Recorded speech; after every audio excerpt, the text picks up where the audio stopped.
Good evening, ladies and gentlemen. Welcome to season four, episode number seven of the P.W.P Sessions podcast. I am your host, Wale Figueroa. Tonight's guest is poet Craig Bradley, and we're going to just dive right into it.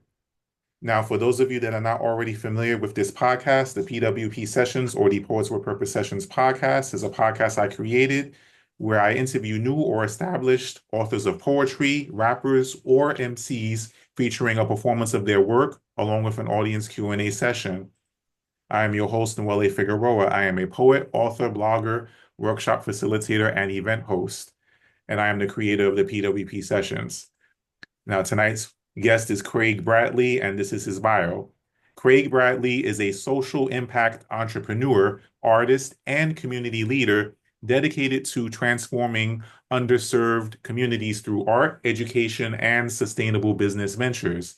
With a robust background in real estate and nonprofit work, Craig's mission is to uplift individuals by creating opportunities for growth and change. He leads initiatives such as the Free for the People community arts program and is building an automated real estate business aimed at generating consistent revenue to reinvest in local development. Craig's vision combines creativity and entrepreneurship, fostering equitable communities where everyone can thrive. Now, without further ado, ladies and gentlemen, here is Craig Bradley. Peace, Craig. How Welcome. you Welcome. feeling? Doing Thank all you. right, Thank man. you for How's it having me. going? Everything is great. Glad to be here. Thank you for having me a part of your platform. Thank you for everything that you do for the community with the Facebook group and everything else. I'm super excited to be a part of this. So thank you for having me. Yeah, thank you, man. Glad to have you as my guest, man. Much appreciated. So, who is Craig Bradley? How would you describe yourself or define yourself? Yeah, Craig Bradley, I think this is a someone asked me this in the past as well, and it's one of the things that I'm still constantly evolving and finding a clearer definition for. Right. So I am a 26-year-old poet. I'm from Newark, New Jersey. I have an extensive background in business. I went to school for business administration and finance at both the University of Rutgers and at Essex County College, where I got my what's the associate's degree from there. I started off in corporate as well as just being an entrepreneur and going through that journey. And I've always been a very creative kid as far as wanting to be involved in rap and different things or dancing around the house. But music always played a large influence in who I developed into. And from there, I think that's where I got into more of my speaking role. So I always envisioned myself as being a person who speaks to people, may it be through teaching or leading. I've always seen myself as that. So now I just call myself a poet because I think it sums up all of the things that I do perfectly. And it's the one title that I feel uh pretty much puts everything together beautifully. Right, right. That's what's up. Now, what was it about poetry that caused you to gravitate to it, to be your form of expression? Yeah. I think it was a combination of things. I want to start with number one, it was the community, right? Because I started off in the first community event that I ever went to was a poetry open mic called Boss Blank Coffee that was right on Halsley Street. And I experienced a beautiful time with them. They allowed me to be myself, to be free. All right. They encouraged me to go again if I messed up or anything else. And from there, I just kept coming back. And then I found other open mics like People's Open Mics, Evolute Culture, all of these, the Cry Out Cave, a lot of these different places that gave me that same reinforcement as an artist to continue to go. They were listening to the things that I was saying. They were telling me what was good, what could use work. We were doing workshops and everything of that sort. So all of those things kind of helped me find poetry as my tool of expression. And it was the one thing that I didn't feel like I had to curb, right? I didn't have to censor. Everything kind of just flowed naturally. Right. So just being in poetry, it allowed me to express fully without feeling like there was something that I was lacking. I felt I had the skill set to already kind of express myself fully. Right, right. Now, when you first started, what were the first subjects that you wrote about? The first poem that I ever did was an improv piece called Educated Negro. Educated Negro was literally because I looked at a picture of my mother and I kind of wanted to uh do something that honored her in a way by how she taught us. She taught us through primarily speaking, right? Speaking, showing us things.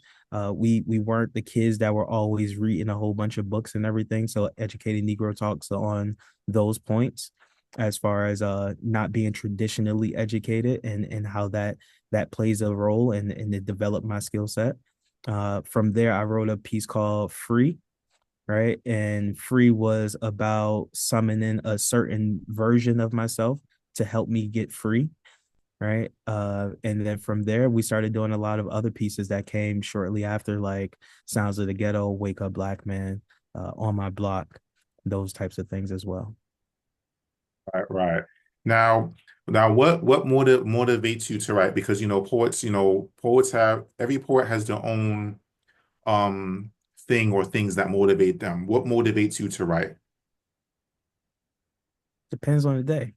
I think it depends on the moment. I wrote a piece sometime earlier this year that people can say speak to the times. Not earlier this year, last year, but people can say that speaks to the times, called Junkie, which it was sparked by a multitude of things, seeing the presidential elections and everything else.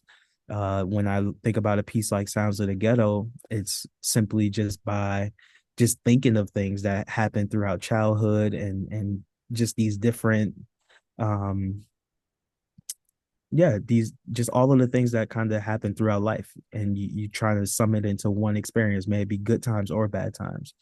um I think it just depends on the moment, depends on what is actually happening, what I'm feeling, how I want to express. Everything doesn't always come out as a poem.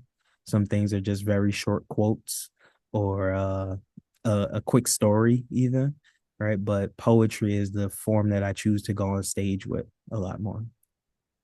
Right, right. Now you mentioned workshops. But were there, like, in addition to that, were there other things or people that helped you to develop your skills as a poet, a writer and a poet? Yeah. A writer, poet, as a young man, there was a lot of people that were all involved, but I'll stick specifically to poetry. Um, Number one, I try to keep my mother's legacy alive as much as possible, and really honor the things that she has done for me in my life and throughout my lifetime. And number one, allowing me to freely express, or teaching me to freely express myself and not hold back. Right. So she gave me full permission to use the words that I wanted to use, say the things that I wanted to say without she would challenge at certain points, but typically just allowing me to find myself as a young man. Um when I got into the poetry community, some of the biggest influences for me were people like our poet laureate of Newark, which is Mia X. She immediately took me in with open arms. Fed us spaghetti and all different types of stuff, and it was the most beautiful experience. Even the people that not aren't necessarily poets, like at the Source of Knowledge, Sister Masani, Sister Patrice, they all brought me in into the community and really kind of made me feel at home. People at the Cry Out Cave, like God Sent.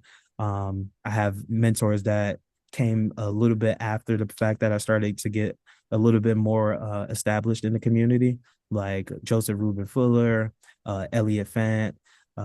It's so many names that I could kind of throw out that they either inspire me through their writing skills or as performers. Roddy is another one that I'm truly inspired by as a performer. um, yeah, I wish I could I could probably spend at least another 20 minutes just going through names of people that are all very influential to my growth as a poet, and they all kind of poured into me and still are pouring into me. I do receive the majority of inspiration from my favorite person in the world, which is Craig Bradley. I love myself, so just being able to see my own progress, looking at old videos, looking at videos that have nothing to do with poetry, of just listening to me speak, are all things that kind of motivate me and inspire me to just keep growing. And see, that's on point because if you don't have self-love, then any other kind of love is insignificant Yeah, because your self-love is the foundation to everything in order for you to be your best self. So you made a very important point for those that may not be aware or who may have overlooked that. That's a necessity, you absolutely. know, not just for being a poet, but for life in general. You Life. have to Yeah. be in a position of loving yourself in order to be able to give out that love to other people or love what you do, because you can't love what you do if you don't love yourself. So Yeah. that's a very important point, to be considered. Have you published any books, or do you plan on publishing your poetry at some point? Yes, yes. I'm glad that this question is coming up because I think the business of poetry is something that has been heavily on my mind. There's a couple of artists that have spoken on this subject as far as publishing, like James C. Ellerby. He did a publishing class a long time ago that I got a chance to experience, where he gave us the game on how to pretty much go ahead and put out a book. A lot of my friends are published authors as well, so learning from them. I think everything is about timing. Sometimes we could want to do something just for the simple fact of doing it, just to say that we're part of the club, and other times we have a true purpose as far as what we're trying to execute with the thing that we're going to distribute. So I look at publishing a book the same way as I look at producing a film or a play or anything of that sort. So I may not have a published book at this moment, but there's plenty of things that I am producing, like my shows.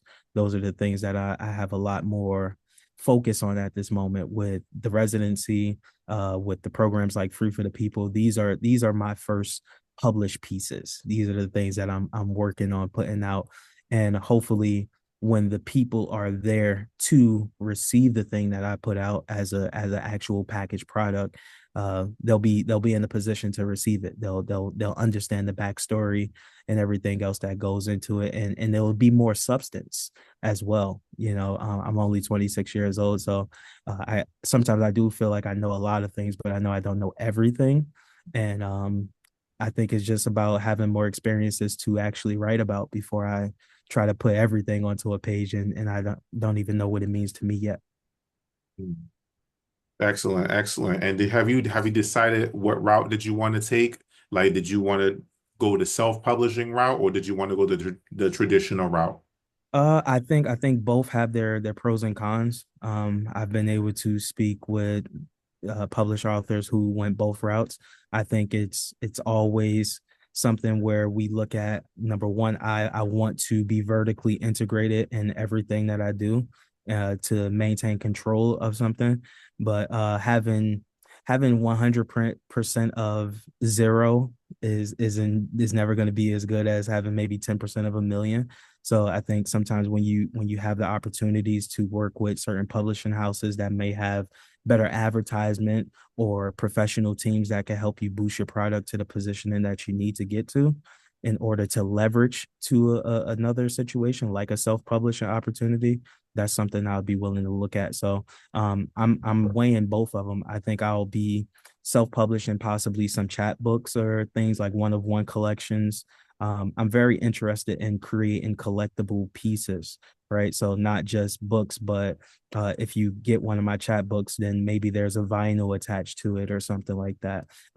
Experiences. I want people to have things that will live with them as artifacts, for a very long time. And yeah, so self-publishing versus going with the traditional route, it all depends on what the opportunity looks like, and how many resources I have at that moment.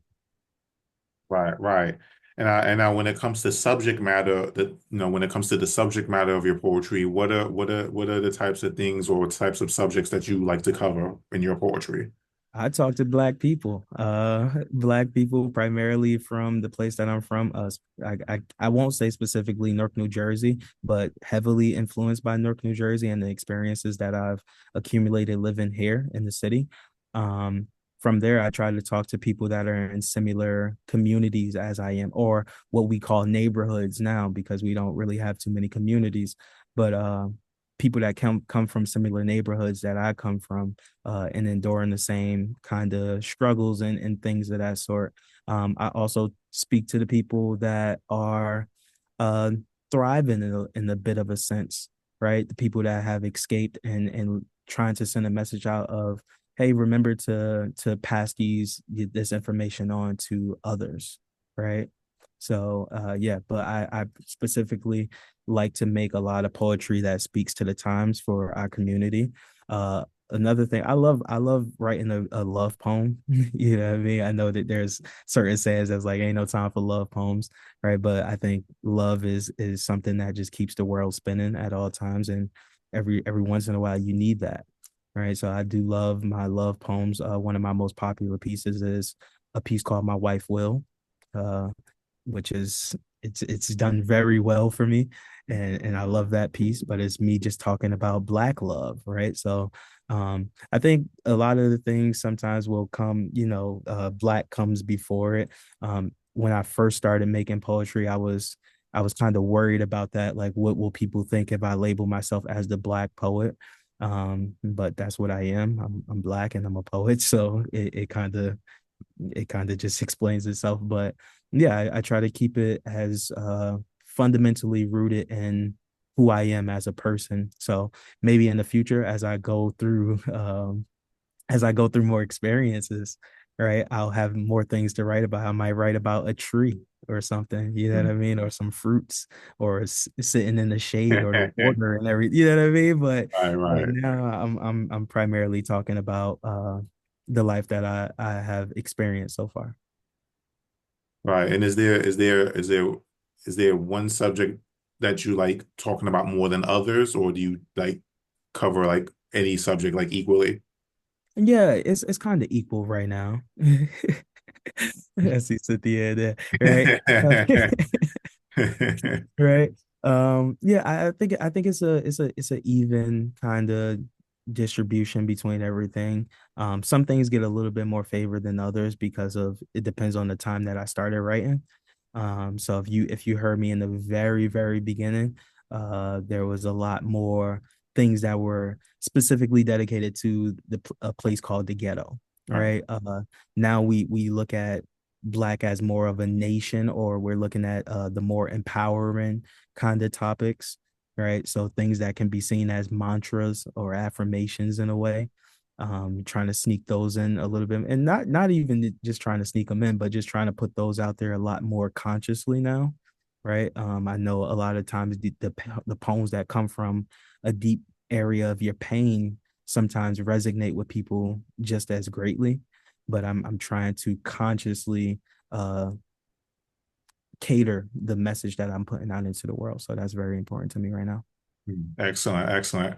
Now let's talk about the stage. Like let's talk about the very first Yeah. time that you got on that stage, you took the mic and you just let it all out. Like what was that experience like for you? What was that moment like for you?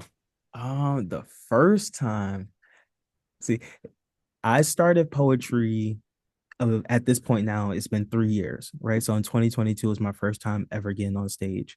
The first time that I ever got on stage, I was not the performer that you see today, right? So the performer that I am today is just very energetic, electrifying.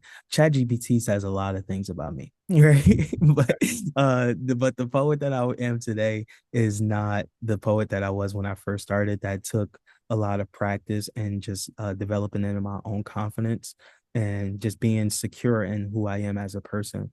But the first time that I got on stage, it was very nerve wracking. You can see a video on my Instagram. I still have it up there.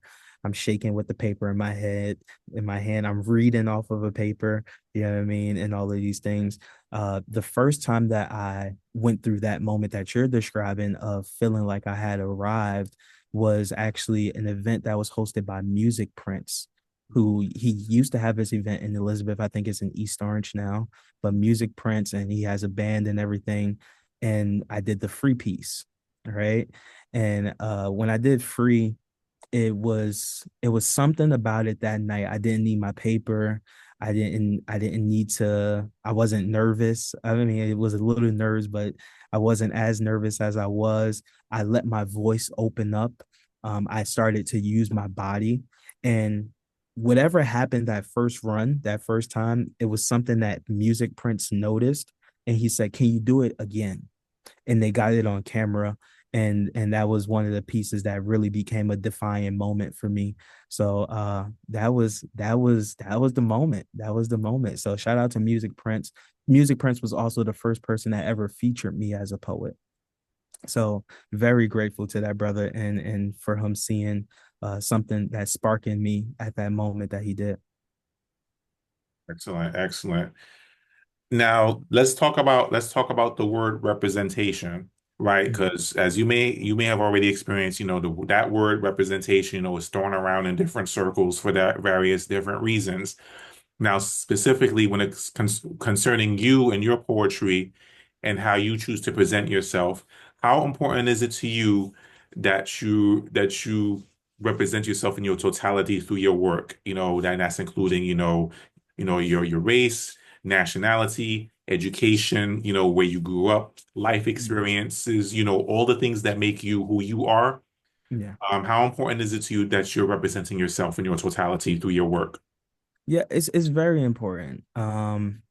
I think it's the things that represent representation for me are as well as the contents that are in the work, also how you present and package everything, right? So fashion is a big part of that for me, right? How I present myself and the fashion choices that I bring to the stage and on the stage help me with my representation. I know for a lot of people that may be wearing your traditional cloths, right? That may be wearing your berets or whatever it is. Recently, I've been wearing a jumper that just represents a lot to me, and I think it's going to be a very important timestamp in who I am as an artist. And when the thing, I see, look, she wears a red fedora, right? So fashion is a very important part of that for me. The second thing that is probably just as important as the fashion for me is music, right? The music is a big part of my representation and finding myself through music, learning about blues, jazz, the soulful touches of music, the instrumentation that I'm creating with my own body and using my voice, right? That's very important as well. I think those are definitely like the top two things that help with the representation, because those are the things that are unspoken, right? Before you get to the art, you can kind of see it there. I think my movements have a lot to do with representation. I try to be very big on stage, right? So by lifting arms, by doing certain things, when I get into that zone, it's no telling where I can transcend to, but it always feels like a very freeing thing, right? Yeah, so those things, fashion, music, movement, those are all important aspects of representation to me. uh yeah, what else, uh just the overall presentation of yourself. I think that as well as a poet, if there was any other thing that I would love to be described as, is a gentleman, right? Just how I present myself in a sense of dapperness and everything else, how I treat others. I really think that all helps with the representation of who Craig Bradley is, and how I want to represent myself and our people as well, because I'm representing our people simultaneously. That's what's up. And who are the poets that inspire you? Let's do a little name dropping. Okay. Okay. What poets are on your radar that inspire you? On my radar, for sure. I gotta pay homage to all of the people that have poured into me. Number one, like I said in the beginning, someone like Amia X, Mm, uh, Joseph Reuben Fuller, aka Assassin, mhm. to me, one of the most incredible writers of our generation. he comes before me, but yeah, definitely someone like him. I like a lot of poets that do things that are outside of just being on the stage as well. Someone like Mayowa or Godsent, what he does with the Cry Out Cave. Right. I love what certain young poets like. I've been seeing certain names. I love what Cloud is doing and how he's traveling places. I love this new poet, I don't know if she's new. She's probably been doing it for longer than me, but Italy, I'm very excited to see some of her performances. And I'm very inspired by not only poets, but singers, dancers, songwriters, all of these things as well. I just seen a show by Maurice Chestnut that was phenomenal. And I love the way that they're communicating through tap. Excuse me, through hoofing. You know what I mean? That's something that's very important to me. I love what certain musicians are doing. There's a trumpet player by the name of Koo, who I'm very interested. I watch a lot of his work. I like what Joe Sway is doing with the saxophone. You know what I mean? So let me go back into the poets. Definitely off the top of my head, Elliot for sure. I like what Sean Battle is doing with Evolu Culture, with Treasure and everyone that's over there. I love what excuse me. I have a lot of the revolutionary poets that are coming out, like Rob Hilton, Helena D, and all of the that generation of poets that I really like what they do and what they have done for the sport. Queen Moore, I love her writing style, right? Like she probably has one of the best pens in the game as well. The haiku guru. I just got to see the haiku guru again, and she was phenomenal. Like her haikus hit every single time, and is an interesting style. So I might try some of that as well. Mm, yeah, man. I'm sorry that certain names are slipping me, but a lot of North poets, a Right. lot of North, Right. like she is on YouTube. A lot of North poets that I truly like. I see certain poets that are coming from other areas too. Like Baltimore and Philly. Right. The New Yorican poets as well. Mhm. Right? They're still very. They're here, you know what I mean? So I look forward to getting out and actually experiencing them live before I could, give my opinion and everything on them. Right. But I like what everyone is doing so far, and it's inspired me to push my pen in a certain way. Definitely, definitely. Now you see how they're trying to ban books. You see how they're Mhm. trying to ban Black history. We won't dive into the all the political drama here, but I want to ask you, in regards to your poetry and how you present your poetry, um, how given all that's going on, like how important is it to you that you're using your voice to speak on what matters to you to combat all of that?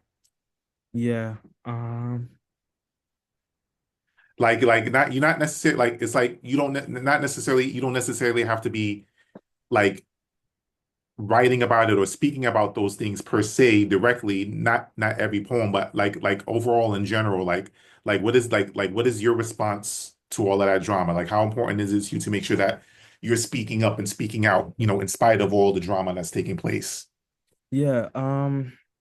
There's a like I said, I'm gonna go back to the place that I'm from called Newark, New Jersey.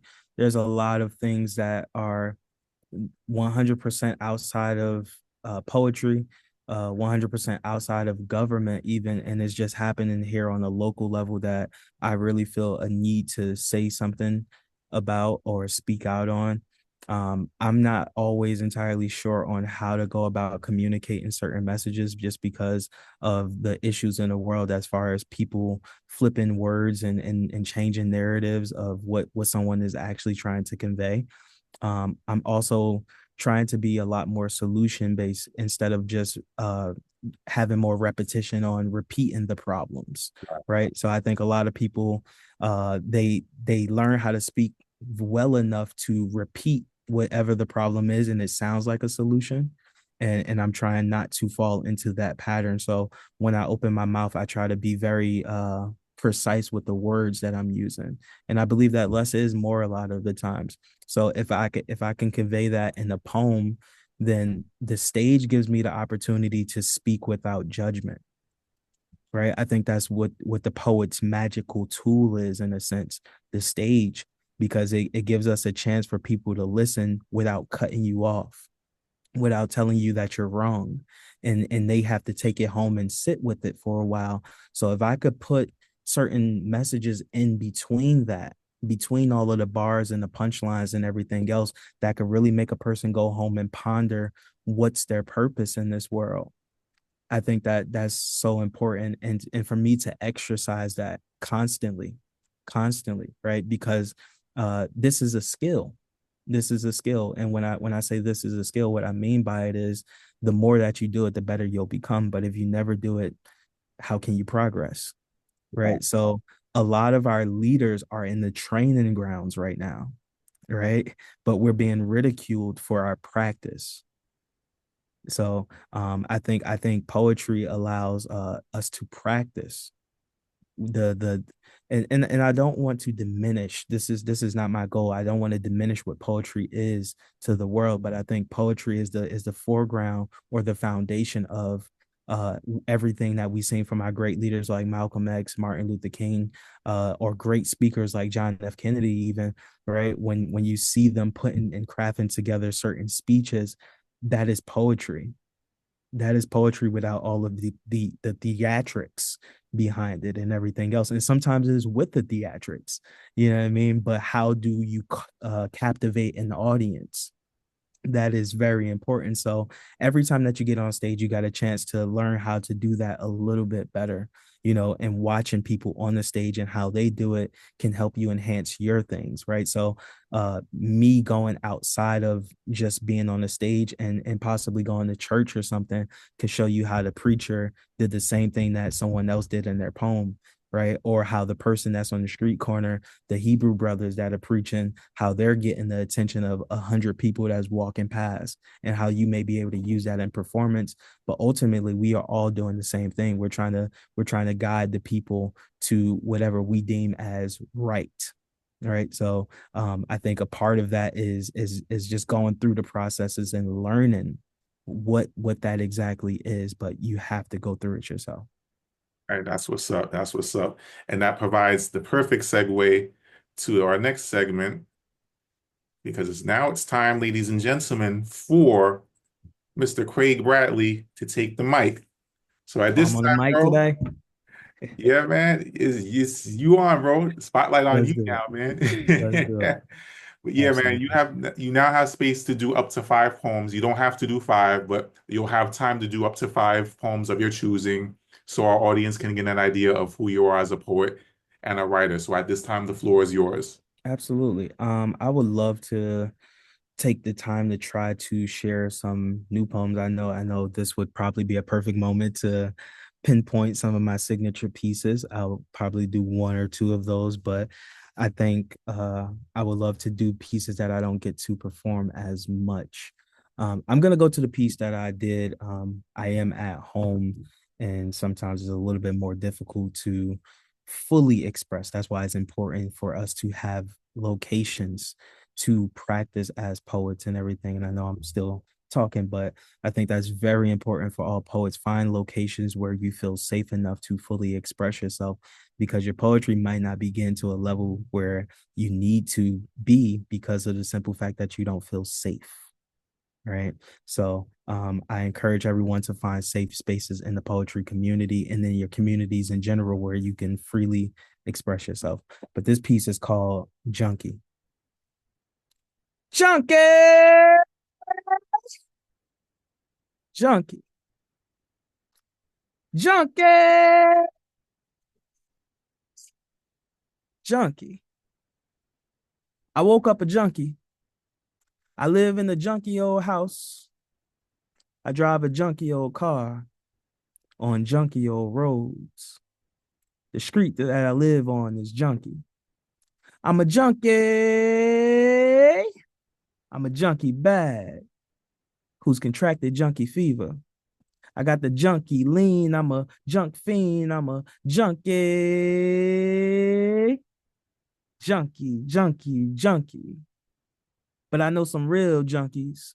Junkies that got jobs, junkies that got wives, junkies that got so much junk. Junkies got the junk of other junkies. Junkies share junk. Junkies all pull the same stunts when junkies need their fix. Junkies got trunks full of junks and sells it as gold. Junkie will buy your junk and make you pay to get it back. And if you never come back, junkie will sell your junk to other junkies. Junkie be your president. Junkie with his politics.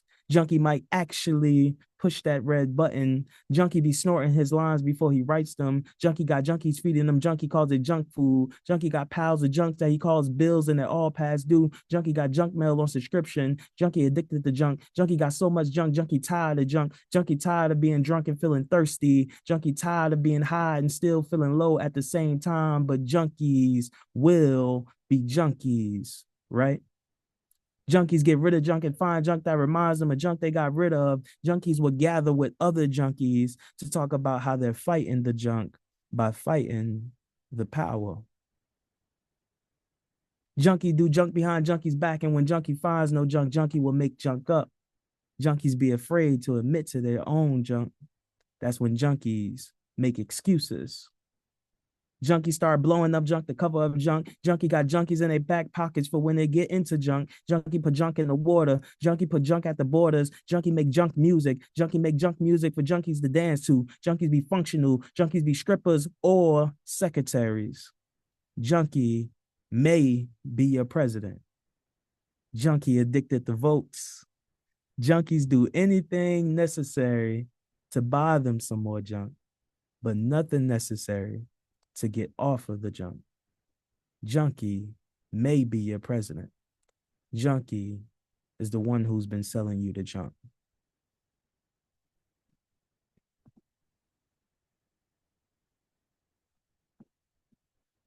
Okay. Yeah, I'll share this one. I'm listening to the sounds of cats fighting and dogs pissing. I'm listening to the sounds of family crying and children missing. I'm listening to the sounds of 4 wheels passing and 2 feet marching. I'm listening to the sounds of planes falling out of the sky. I don't only listen to the sounds. I see the pain. I see the pain of today, tomorrow, and yesterday. I see the red and white of America's blues. I see the path left behind by another man's shoes. I don't only listen to the sounds and see the things. I feel the ick and smell the shh. Did somebody step in it? Did you hear that shit? That shit they said on the news? Did you see the shit the president did? Did you feel the shit that shook the land? Did somebody step in? You won't believe the shit I read. You won't believe the shit the television said. They said soon we'll all be dead. They said it's because of all the shit we're being fed. Did somebody step in? And I couldn't believe it. After all the shit I read, I went for a walk to get all this shit in my head that's out of my head. And I stepped in.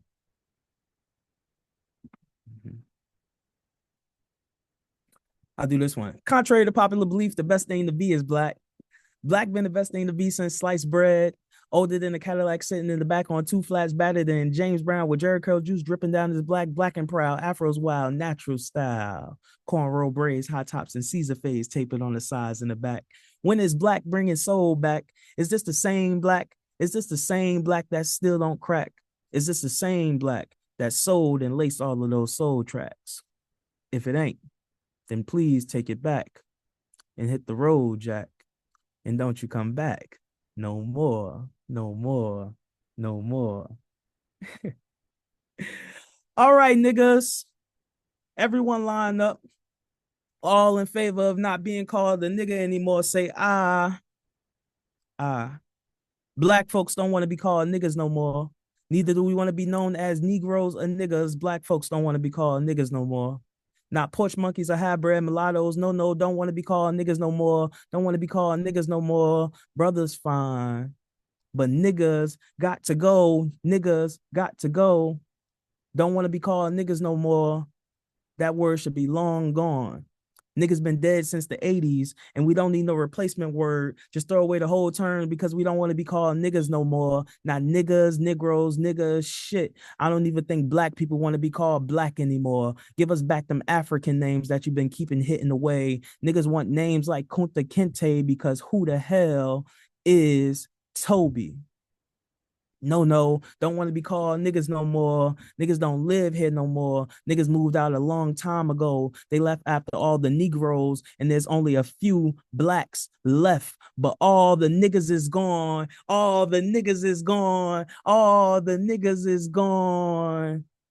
But the brothers is coming back. The sisters is coming back. Big head, fist in the air is coming back. So niggas got to go. Niggas got to go. No room for niggas. No room for niggas. Last stop for niggas. Ding dong. Last stop for niggas. Ding dong. Stay on if you're black. Stay on if you're black. Fill in the seats of kings and queens. Stay on if you're black. All the niggas is gone. All the niggas is gone. All the niggas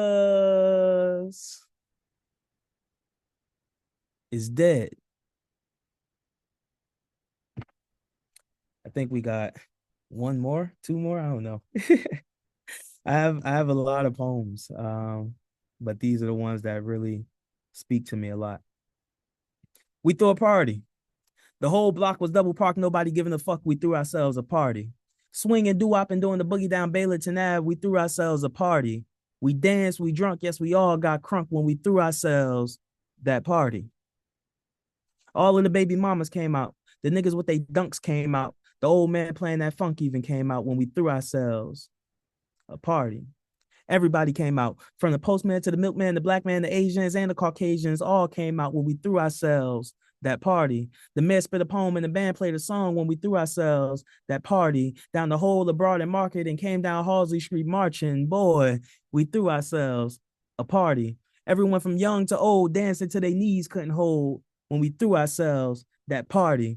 A good time we sure did have, and no one wanted to leave until they had themselves a dance when we threw ourselves that party. The fat man ripped his pants and the working man canceled his plans when we threw ourselves that party. For the good times and the bad, for the happy times and the sad, for the moms and the dads, and for the times that never last, we threw ourselves our party.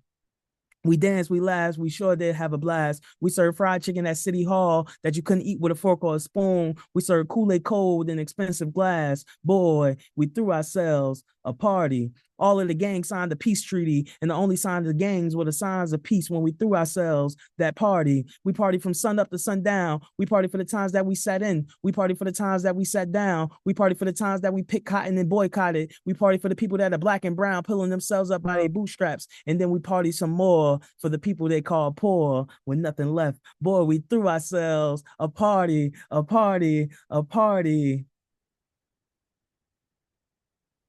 This time,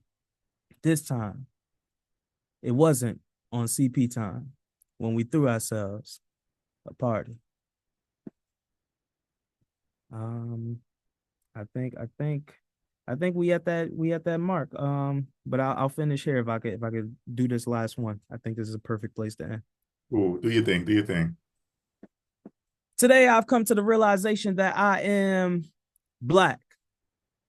The type of black you can't avoid. I'm black. Like a void or a black hole that sucks you in during its darkest hours. I'm darker than midnight at 12:01. I'm black like coffee with no cream. I'm black with no need for sunscreen. I'm black like ain't no sunshine. Black like burnt ends. I'm blacker than a barefooted Indian. Black like I came out the womb with nappy hair. Black like I like the back of the bus because it's cooler back there. Black like Sunday school. Black like take your time, pastor. Black like this nigga so black he purple. Black like your mama jokes. Black like your mama jokes that turn into a fight. I'm dark like a house with no lights. I'm black like using the oven with heat for heat. I'm black like balling up a fitted sheet. I'm black like take off your good clothes before you go outside. Black like be home before the street lights. Black like the only thing blacker than me is the color black, and the only thing blacker than that is God, and that's the type of black you can't see. I'm the type of black that represents God, and the first thing you'll see before you blink to heaven. I'm black like the only reason you knew light existed. I'm black like I defy the color. I'm black like the ones they call brother. I'm black like God. black like Allah, black like Timbuktu, black like wig glue, black like in living color, black like all the colors combined. I'm black like the pupil of your eye. I'm black like God, black like God, black like in the beginning, black like God, black like God, black like in the beginning, black like in the end, black like in the womb, black like in the tomb, black like God.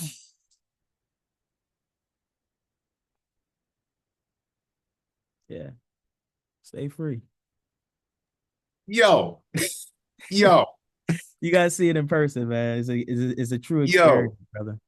This mic is officially shut down for the night because you just wrecked it. You just wrecked it with some bomb lyrics, man. Oh Hey, listen, I my really God. wish I could put on a show for y'all. I promise you, Oh my it is God. always an honor and a privilege to perform for anyone. You know what I mean? I truly take it as as something that is a special assignment. You know, the Most High has given me a gift to be able to not only entertain but educate people simultaneously, and I take it very seriously with the things that I've been assigned to do. So I truly get to. I hope you get to experience it one day in person and feel the energy that's behind it.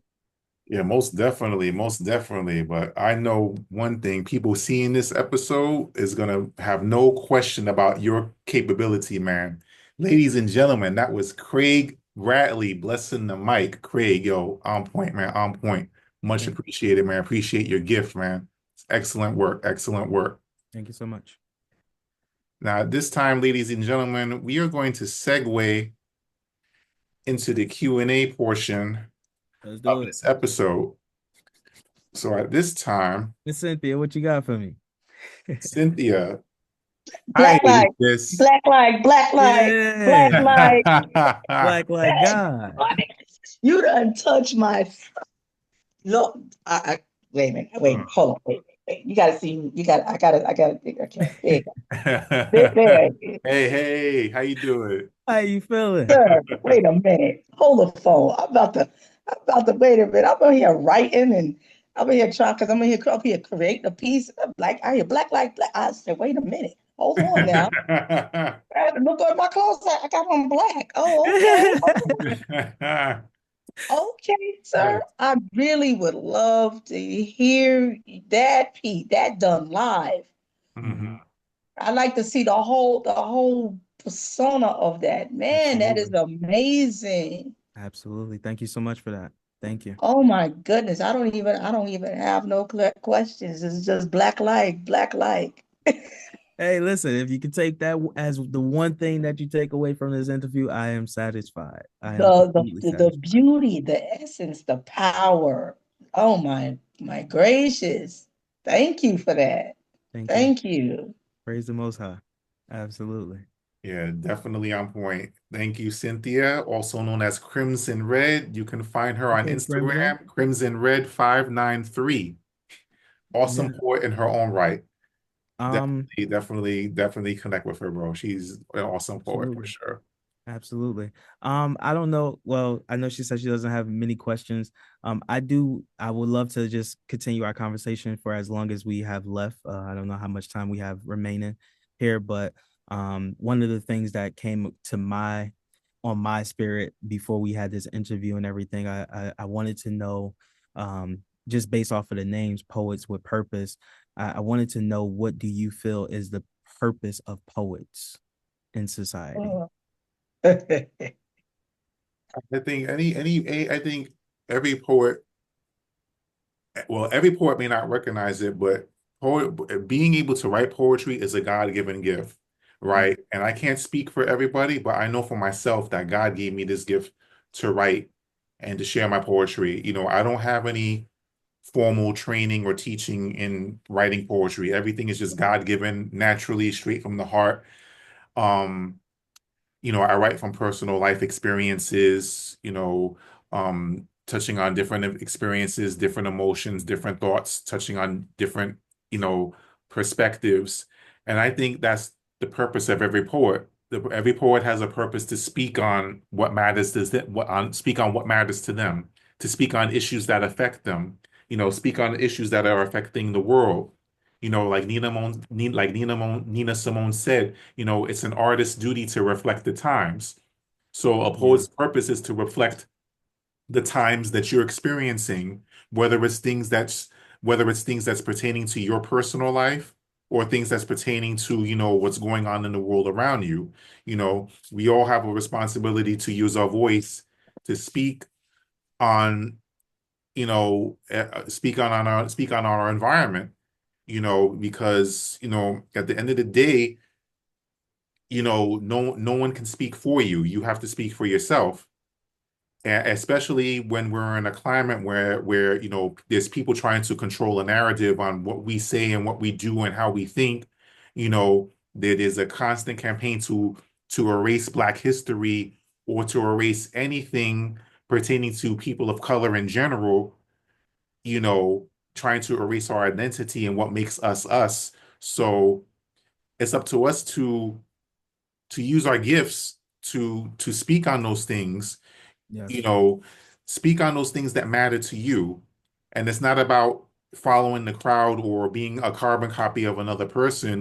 God created us all differently. We all have our own unique purposes in God. You know, uh, we all have our own segment of the population to reach. So I might be able to reach people that you can't reach, but you might be able to reach people that I can't reach. Yes. Yeah. So the focus is not so much on quantity, it's the quality. Maintain the quality of your work, right? Be your best self in how you write and how you present yourself. So whoever's meant to gravitate to your work will gravitate to it. But that's Yeah. ultimately our purpose as poets. Is our purpose as poets is to speak on those things that matter to us, whether it's in our own personal lives or in our lives around us. Absolutely. I believe the artists is the truth tellers of the world, right? We Amity Baraka says the goal of the artist is to raise the consciousness of the people, Mhm. right? Exactly. So I truly believe in that.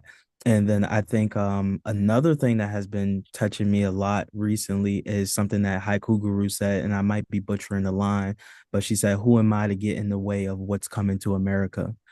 Right. And I think that's something that as Black people we need to truly recognize at this moment is who are we to get in the way of what is coming, right? And the reason that we're so attached to what's coming or trying to protect America from its faith essentially is because we help build it. We help put it together brick by brick, piece by piece, and we don't want to see our hard work go to waste because of our oppressors, Right. right? But sometimes we got to see the whole system crumble in order for us to see something else be built in its place again. So I think that we are at a challenging time, and um, I think a large part of our protest is going to be our lack of participation in a lot of the things that are going on. And we're seeing that today. We're seeing that a lot of people of color are not participating in marches and everything else. But we still do have a duty in all of this. And we have to find other ways that will be just as effective. We've seen our ancestors do many things like bus boycotts, and we created systems like Uber before Uber was ever even thought about, carpooling with one another and everything else. We can do the same thing for the food that we grow. We could do the same thing for the books that we harvest in our libraries and everything else. And if we know that these people are coming to burn it down and bomb it and everything else, then we need to also know how to protect ourselves. This is what parties like the Black Panther Party was teaching us back when they were truly like thriving as a community based organization. And there are people who may not necessarily be Black Panthers, but there are organizations right here in our cities that are doing the work, like North Water Coalition that's doing the work. They're testing people's water, and everyone plays a role in so many different ways. So find your avenue and get down. You know what I mean? Get down with some people who are like-minded individuals. And yeah, if you're not down with it, I love State Property as a movie. It says get down to lay down. You know what I mean? And if you lay down, you're gonna stay down. That's our mindset that we have to have. If anyone gets in the way, they have to be dealt with. They have to get out of the way at some point. And that's okay. Sometimes it's gonna be people that look just like us that Right. we'll never expect it from. So I think it's time for us to recalibrate the system in a way, and really make people say, "Hey, listen, I know you may have done things in the past, but I'm asking, what are you doing right now?" Right. Right. Exactly. Exactly. Right. Absolutely. Now, what would you hope to accomplish with your work when all is said and done? I want to go down as one of the greatest ever. When it comes to poetry, my performance ability, my ability to combine both things as far as the times and the art, and doing it in a tasteful manner. I want to make classic records that people will listen to for years and years to come. I think when we think about timeless and we see certain pieces that have been constructed as far as musical pieces or speeches that live on, that I have a dream speech that lives on forever and ever. I want to be seen on that level. I want to see my words impact a group of people so much that it moves them. Right. I want to take moments and turn them or use them to create momentum. And I think that's the power of what my words will serve in this lifetime. And maybe it's only one person that I inspire, but my job will be done. So I understand that the people that I make my art for probably aren't even born yet. So if it takes 100 years to do it, then so be it, but it will be done. It will be done. I have a quote that says, when it's all said and done, everything that I said will be done. So now it's just figuring out, what do I actually want to do? Right. And making sure that I plan it. I'm strategic about it, because the one thing that the universe has proven to me at this moment is that you can think as big as you want to think. You could take this thing as far as you want to take it, but you have to see it in your mind first in order to get there.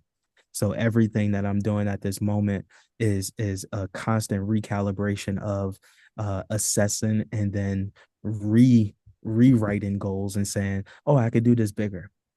If we thought that 100 people was a lot, let's try 1,000.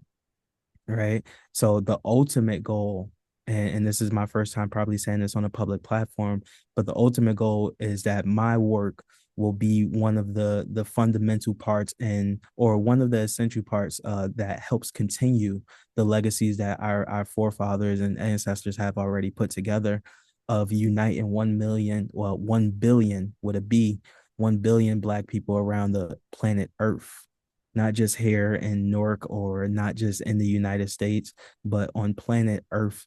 And if we do the math and we look at the statistics, by writing, it says there's only 1.4 billion Black people on the total Earth, but we know that everyone is Black. And once that becomes a known fact, I think uniting that billion people is going to be a lot easier than we ever even imagined. So to unite the forces of 1 billion Black people through the arts, business, and community, specifically through education and entertainment. Most definitely, most definitely.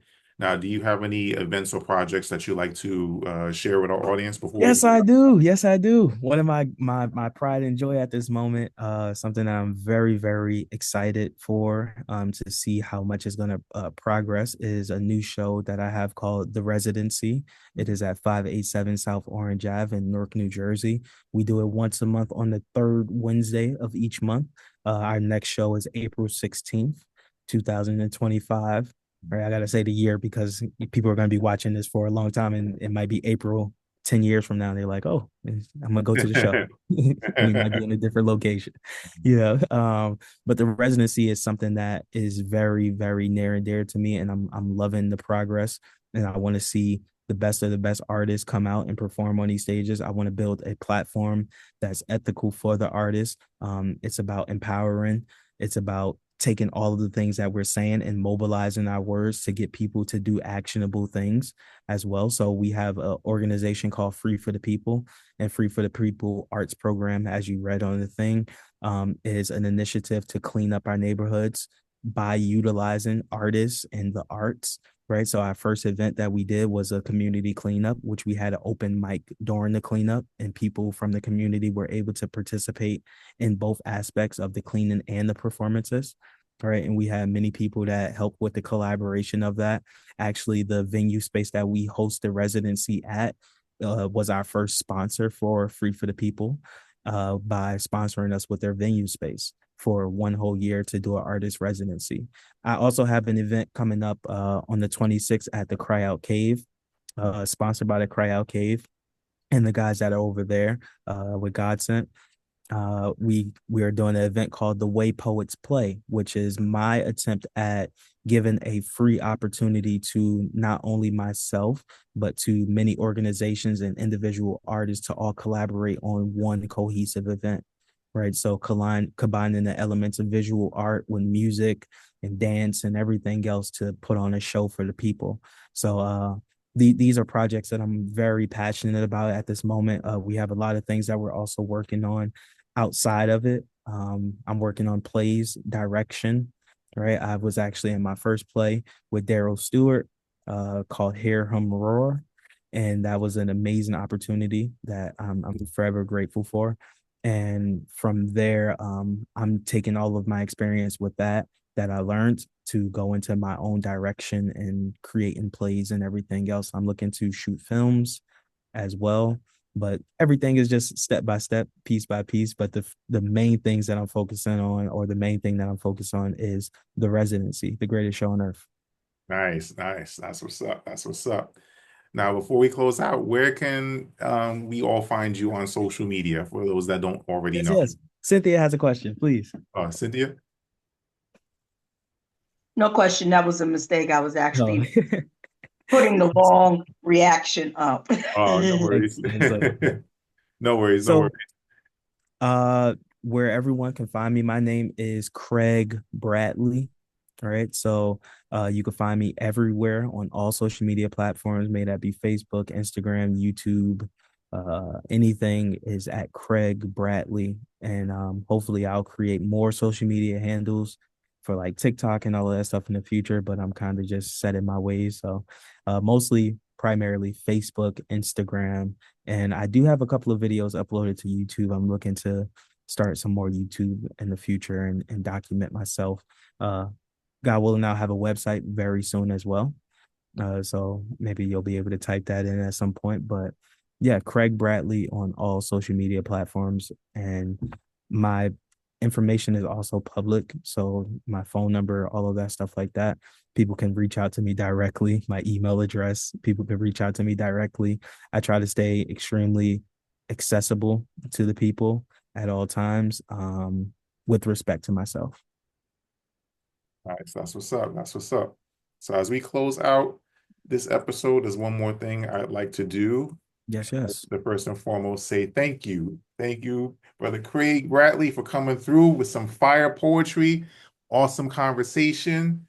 I wish you all the best with your upcoming projects, as well as any future endeavors that you put your hands to. And I definitely got to make my way out at some Oh point yeah. to Oh be in yeah, man. person at your joint. Gotta make my way up The there. show is insane, man. You gotta see. And then I know you're gonna bless the mic. Come on now. I know Oh, you're gonna most bless the mic. So definitely. I'm super excited. One of the things I will say is thank you, brother, for everything that you do. I remember when I first was invited to the group on Facebook, and then you gave me the welcome post and everything. I felt very welcome from the very beginning. You share all of my events that I have going on live at this moment. So I'm very grateful for that. And I love to see that you're creating the platform to empower and uplift everyone else. So shout out to the guests that have come before me and will come after me. And thank you to yourself.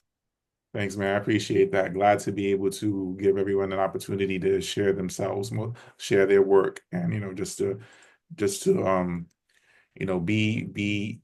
be a resource to fellow creatives, because we got to stick together in this thing and be supportive of one another in this art. no doubt. So I'm grateful to be able to create a platform for everybody to come through and share. Now I'm excited for this next episode, for episode 8. Hattress Barber is coming through on Wednesday, April 23rd, 2025 at 7:30 p.m. Eastern Standard Time. You don't want to miss this. He just did a show at the Triad about a week ago, and it was a fire set. So if you haven't already experienced this man and his poetry, you definitely don't want to miss out on this episode. Now, for more information about Poets with Purpose and the PWP Sessions podcast, you can reach me at 646-372-6230 or email me at poetswithpurpose@gmail.com. I'm excited about Poets with Purpose now having a website. You can go to poetswithpurpose.wordpress.com. Be sure to subscribe if you haven't already to keep up with all the latest happenings. All of my logos and flyers were designed by the excellent team at Eclipse Graphics. You can find them on Instagram at Signed Eclipse Graphics NY or go to their website, eclipsegraphicsny.com. And lastly, for those of you that would like to make a donation, you can do so through PayPal, Tap Media Man, Cash App, $Anointed Pen, or through Zelly, utilizing my phone number. And that, ladies and gentlemen, concludes episode number 7 of season number 4. Yeah. Will be uploaded to the Poets with Purpose YouTube channel within the next hour or so. So be on the lookout for Oh, I that. So can go you'll be able watch to share myself it immediately. on your social media I'm a, channels. So, I'm Brother gonna Craig, review thank you for myself coming and through. everything. Thank you, Yeah. Cynthia. Thank you to my audience. Thank you all for your support. It's very much appreciated. You all have a good night and God bless. Thank you. Peace. Peace.